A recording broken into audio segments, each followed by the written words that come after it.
Viewers, तो आज हम लोग टॉपिक डिस्कस करने जा रहे हैं। हम लोग सेंटेंसेस को ही फर्दर उसकी टाइप्स देखेंगे। पहले हम लोग जो टाइप्स डिस्कस की थी वो हमने अकॉर्डिंग टू द फंक्शन या according to the meaning discuss की थी। फंक्शन में हमने उसकी 5 टाइप्स देखी थी कि वो कौन कौन सी टाइप्स होती है। उसमें इंट्रोगेटिव, एक्सक्लेमेटरी, ऑब्जेक्टिव सेंटेंसेस वगैरह हमने डिस्कस किए थे। आज जो हम लोगों ने टाइप्स ऑफ सेंटेंसेस डिस्कस करने हैं वो बेस्ड ऑन द स्ट्रक्चर, यानी कि स्ट्रक्चर के लिहाज से हम टेंसेस को कितने किस्मों में तकसीम कर सकते हैं, ये हम लोग पढ़ेंगे। आज हम लोगों ने बेसिकली करना है types of sentences according to their structure meaning, यानी कि उनका स्ट्रक्चरल मीनिंग के लिहाज से सेंटेंसेस की कितनी टाइप्स हैं। तो स्ट्रक्चर के लिहाज से सेंटेंस की हमारे पास 4 टाइप्स आती है, वो उनको बारी बारी डिस्कस कर लेते हैं। फर्स्ट टाइप हमारे पास होते हैं सिंपल सेंटेंस। सिंपल सेंटेंस में हमें बिल्कुल सिंपल जुमला आ जाएगा, यानी कि सब्जेक्ट होगा, वर्ब होगा और ऑब्जेक्ट होगा, वो सिंपल सेंटेंस हो जाएगा। तो इसके अंदर हमारे पास सिंपल पहले सब्जेक्ट आता है, फिर प्रेडिकेट आता है प्लस सेंस। सब्जेक्ट वो होता है जो हमारा काम करने वाला होगा, नाउन भी हो सकता है, प्रोनाउन भी हो सकता है, सिंगुलर भी, प्लूरल भी। और प्रेडिकेट के अंदर हमारे पास बाकी सारा हिस्सा आ जाएगा, यानी कि उसका वर्ब भी आ जाएगा, हेल्पिंग वर्ब भी, ऑब्जेक्ट भी, या जो भी चीजें उसके अंदर ऐड होंगी वो सारा का सारा प्रेडिकेट में। प्लस सेंस, सेंस का मतलब होता है कि वो कंप्लीट सेंस हमें देगा सेंटेंस, यानी कि वो इंडिपेंडेंट क्लोज होगा, डिपेंडेंट नहीं होगा, यानी कि वो किसी और के ऊपर डिपेंड नहीं करेगा, मतलब अपने जुमला ही पूरी की पूरी हमें सेंस दे देगा। इसमें हमारे पास क्या आ जाएगा, एक सब्जेक्ट आएगा, एक प्रेडिकेट और एक सेंस। प्रेडिकेट वो प्रेडिकेट में यानी कि सब्जेक्ट के अलावा जितना भी हिस्सा वो प्रेडिकेट कहलाता है, उसमें वर्ब भी आ सकता है, ऑब्जेक्ट भी आ सकता है। और इसके अंदर हमारे पास एक इंडिपेंडेंट क्लोज। इंडिपेंडेंट क्लोज के बारे में आपको पहले भी बता चुकी हूँ कि इंडिपेंडेंट क्लोज ऐसी क्लोज को कहते हैं जिसमें हमारे पास एक सेंटेंस की कंप्लीट सेंस हमें मिल जाए, यानी कि जुमला कंप्लीट हो जाए। तो एग्जांपल्स गिवन है, I want to play cricket. इसके अंदर आई हमारा सब्जेक्ट आ गया, वांट हमारे पास, वांट का मतलब होता है चाहना, प्ले हमारे पास वर्ब आ गया और क्रिकेट क्या आ गया, ऑब्जेक्ट। तो यहाँ से सिर्फ आई हमारा सब्जेक्ट है, बाकी ये जो यहाँ से लेके यहाँ तक सारा का सारा हिस्सा क्या है, प्रेडिकेट। तो ये सेंस हमें कंप्लीट दे रहा है कि मैं क्रिकेट खेलना चाहता हूँ, तो ये सेंटेंस कंप्लीट है। तो इसे हम लोगों ने क्या कहते हैं, simple sentence. Do you want to play cricket, क्या तुम क्रिकेट खेलना चाहते हो। तो इसके अंदर जो यू है, यू क्या आ जाएगा, सब्जेक्ट, बाकी जितना का सारा इसे सारा का सारा हो जाएगा प्रेडिकेट। तो अगर आप इस सेंटेंस में देखें, आपसे एक क्वेश्चन मार्क पूछा गया, यानी कि एक सवाल पूछने के लिए सेंटेंस यूज किया गया कि आप क्रिकेट खेलना चाहते हैं, तो इसके अंदर यू एज अ सब्जेक्ट आ गया, बाकी सारा ऐसा प्रेडिकेट आ गया। तो ये हमें सेंटेंस कंप्लीट सेंस दे रहा है, तो इससे हम बोल देंगे कि ये सिंपल सेंटेंस है। सेकंड टाइप है हमारे पास कंपाउंड सेंटेंस। कंपाउंड का वर्ड निकला है था, कंपाउंड का मतलब होता है दो या दो से ज्यादा चीजों का आपस में मिल जाना, कंपाउंड हो जाना, इकट्ठे हो जाना।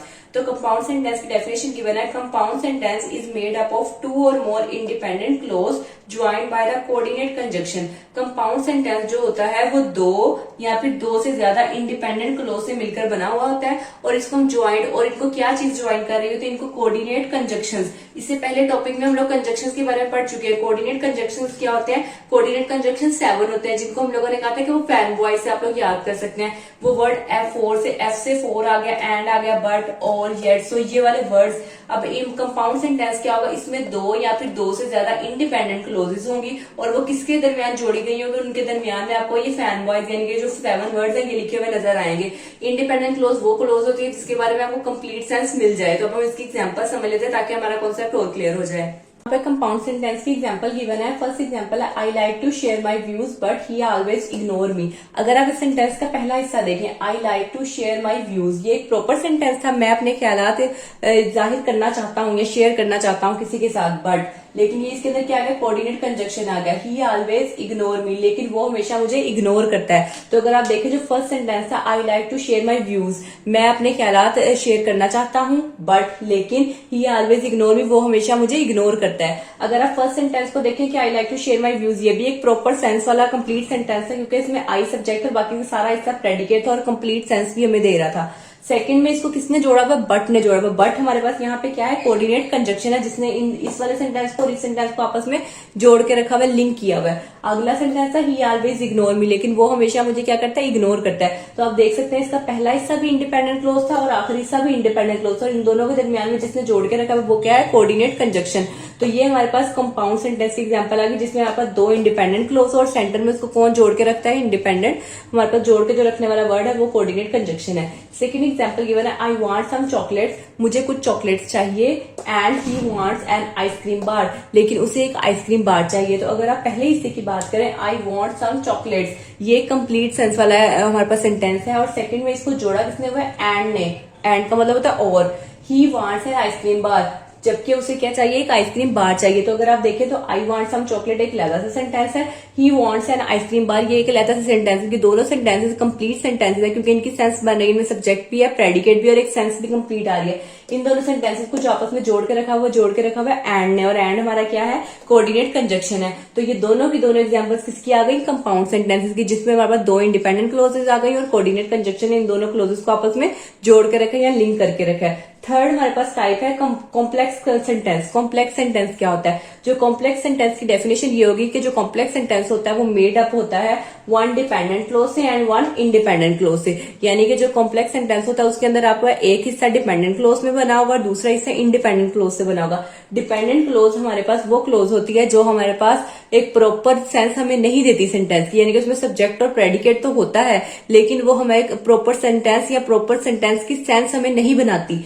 जबकि जो इंडिपेंडेंट क्लोज वो क्लोज होती है जिसके अंदर हमारे पास सब्जेक्ट भी होगा, प्रेडिकेट भी होगा और कंप्लीट सेंस भी दे रहा होगा। डिपेंडेंट क्लोज जो हमें सेंस ना दे और इंडिपेंडेंट क्लोज वो जो हमें कंप्लीट सेंस दे दे। अब एग्जांपल्स आपके पास गिवन है, if you work hard you will succeed, अगर तुम मेहनत करोगे तो कामयाब हो जाओगे। अगर आप देखें तो यू वर्क हार्ड, ये वाला जो सेंटेंस है ये एक डिपेंडेंट क्लोज है। क्यों? क्योंकि ये हमें कंप्लीट सेंस नहीं दे रहा। यू वर्क हार्ड, तुम मेहनत करो, तो ये हमें कंप्लीट सेंस तो नहीं दे रहा।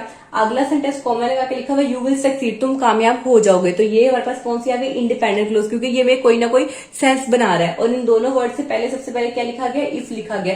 इफ जो है बेसिकली ये यूज हो रहा है सबऑर्डिनेट कंजक्शन में, हम लोगों ने पढ़े थे, जो जहां पर वर्ड आता है इफ आ जाता है, आल्दो आ जाता है, बिकॉज, इस तरह के जो वर्ड्स होते हैं वो सबऑर्डिनेट कंजक्शन में होते हैं। ये हमेशा स्टार्ट में लगाए जाते हैं ताकि वो दो ऐसे जुमलों को जोड़ सके जो कि एक डिपेंडेंट क्लोज हो और दूसरा इंडिपेंडेंट क्लोज हो। तो अगर आप फर्स्ट सेंटेंस की बात करें, स्टार्टिंग में इफ आ गया, इफ हमारे पास आएगा सबऑर्डिनेट कंजक्शन का, ये हमेशा स्टार्ट में आएगा। इसके बाद you work hard as a dependent clause आ गया और सेकंड हिस्सा जो है इसका किसमें आ गया, इंडिपेंडेंट क्लोज में। तो ये हमारे पास कॉम्प्लेक्स सेंटेंस को शो कर रहा है। सेकेंड एग्जाम्पल गिवन है, इफ यू प्रैक्टिस, अगर तुम प्रैक्टिस करोगे, you will won the math, तो तुम मैथ जीत जाओगे। आप देख सकते हैं इफ जो है बिल्कुल स्टार्ट में है, तो ये हमारे पास क्या आ गया, सबऑर्डिनेट कंजक्शन। यू प्रैक्टिस, तुम मेहनत करो, ये पूरा एक सेंटेंस नहीं है, ना कोई सेंस बना रहा है, तो ये हमारे डिपेंडेंट क्लोज हो गया। जबकि जो दूसरा सेंटेंस है you will won the math, तुम मैथ जीत जाओगे, ये कौन से किसको शो कर रहा है, इंडिपेंडेंट क्लोज को। तो ये भी हमारे पास एग्जांपल आ गई कॉम्प्लेक्स सेंटेंस की। सिंपली कॉम्प्लेक्स सेंटेंस का आपने यही याद रखना है, इसके अंदर हमारे पास एक डिपेंडेंट क्लोज आ जाएगी और दूसरी क्या आ जाएगी, इंडिपेंडेंट क्लोज। और इन दोनों को जोड़ने के लिए कोई ना कोई सबऑर्डिनेट कंजक्शन होगा जो कि बिल्कुल स्टार्ट में आएगा। उसमें इफ आ सकता है, बिकॉज आ सकता है, आल्दो आ सकता है, इस तरह के वर्ड जो होंगे वो ज्यादातर स्टार्टिंग में आएंगे। लास्ट टाइप है हमारे पास सेंटेंस की, वो होती है कंपाउंड कॉम्प्लेक्स सेंटेंस, यानी कि इसके अंदर कंपाउंड भी आ जाएगा, कॉम्प्लेक्स भी आ जाएगा। यानी कि हम लोग सेकंड और थर्ड वाली टाइप को जब आपस में मिला देंगे तो वापस फोर्थ टाइप बन जाएगी कंपाउंड कॉम्प्लेक्स सेंटेंस। अब इसमें क्या होता है, कंपाउंड में आपने पढ़ा था कि दो इंडिपेंडेंट क्लोज होती है और कॉम्प्लेक्स में क्या पढ़ा, एक डिपेंडेंट होगी और एक इंडिपेंडेंट होगी। तो इन दोनों को जब आप मिला देंगे तो कॉम्प्लेक्स कंपाउंड की क्या डेफिनेशन आ जाएगी, two independent clause and one dependent clause. यानी कि जो कंपाउंड कॉम्प्लेक्स सेंटेंस होता है वो बना हुआ होता है दो इंडिपेंडेंट क्लोज से और एक डिपेंडेंट क्लोज से। ऐसा सेंटेंस जिस सेंटेंस के अंदर आपके पास दो इंडिपेंडेंट क्लोजेस आ जाए और एक डिपेंडेंट क्लोज आ जाए उसे हम बोलते हैं कॉम्प्लेक्स कंपाउंड सेंटेंसेस। अब यहाँ पर आपको कुछ एग्जांपल्स गिवन है, although it was late she cooked dinner and I cleaned the kitchen। although अगरचे it was late देर हो गई थी, she cooked dinner उसने खाना पकाया and I cleaned the kitchen। आप देखिए फर्स्ट सेंटेंस यहाँ पे जो कोमा से पहले लिखा हुआ है, although हमारे पास यहाँ पे क्या आ गया, subordinate conjunction. It was late हमारे पास यहाँ पर क्या आ गया, डिपेंडेंट क्लोज आ गई, ठीक है। शी कुक्ड डिनर, उसने खाना पकाया, ये क्या आ गई, independent clause. And clean the kitchen भी क्या आ गई, इंडिपेंडेंट क्लोज। तो अब इस सेंटेंस में देख सकते हैं जो सबसे पहले वाला वर्ड था आल्दो किसको शो कर रहा है, सबऑर्डिनेट कंजक्शन को।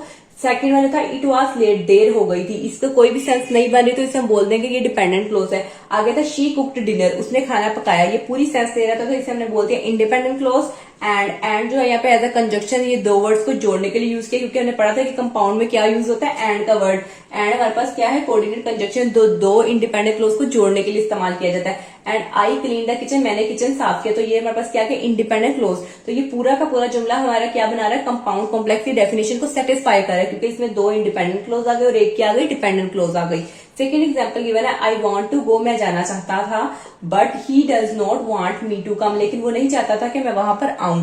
तो आप इसमें देखते हैं आई वॉन्ट टू गो, मैं जाना चाहता था, तो यहाँ पर ये वाली क्लोज हमारे पास बन रही है डिपेंडेंट क्लोज है। बट हमारे पास यहाँ पे क्या आ जाएगा, बट यूज हो रहा है एज अ कंपाउंड सेंटेंस के लिए, coordinate conjunction. He does not want me to come, लेकिन वो नहीं चाहता था कि मैं वहां पर आऊं, तो ये वाली जो है he does not want me to come, तो ये हमारे पास क्या आ गई, इंडिपेंडेंट क्लोज। एक डिपेंडेंट क्लोज आ गई और दूसरी क्या आ गई, इंडिपेंडेंट क्लोज। दोनों को जोड़ने वाला लफ्ज क्या यूज हो गया, कंपाउंड सेंटेंस।